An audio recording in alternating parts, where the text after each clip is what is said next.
Yes, যাক পায়া গেছি। রত্ন বাঙ্গারি দোকান থেকে একটা বাঙ্গারি নিয়ে কয় রত্ন কি দিয়া কি করে আল্লাহ জানে। না দে, এটার ওজন কত ঢুক? 860 গ্রাম হইছে। মিটারও চার্জ নেই, যাক দিয়া দেই। কাকা 27 টাকা আহে, 20 টাকা রাখেন, 60 টাকা কম রাখেন। দর হাতে নে 8।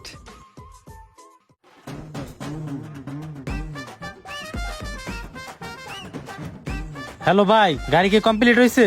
আর না ভাই, ভাই আপনার গাড়িতে তো ওই যে আরো অনেক মাল লাগা লাগবে বুঝছেন। কি কোন ভাই, আরো মাল লাগান লাগবো মানে? লাগান লাগলে লাগান। গাড়ি খুলছে ওখানে ভিতরে দেয় আপনার বড় ধরনের একটা মাল লাগবে বুঝছেন। একটা মাল আনতে পাঠাইছি, সেটার দামই ধরেন 15,000 না হোক 20,000 হোক, আপনি কন্ট্যাক্ট নিছেন না? লাভ নাই, আপনি আহেন সামনাসামনি। আচ্ছা ঠিক আছে। ফোন আনলে কি কথা কম আহেন। এ ঘাড়া দে, এটা আমার হাতে দে। 5,000 টাকা না, দাঁড়া দিতাছি। 16,000 টাকা আলাম হিল হয়ে গেল, কেউ আবার দেহিনি। যা এমন বাইতে জাগা, যাইতে না তোর আমার লগে। তুই যা, ওরে 5,000 দিয়া কমাইলাম।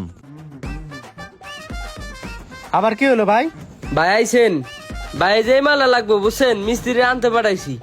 দেখেন কাটতে গেছে বলে এটা। কি কোন ভাই, এই মালটা কেটে গেল গা? এটা তো সেদিন লাগাইলাম। কি কোন মিয়া, সেদিন লাগাইছেন, সেদিন লাগাইলে কি হয়েছে? ইলেকট্রিক জিনিস ভাই, এই আছে এই নাই, বুঝতে হইব আপনার।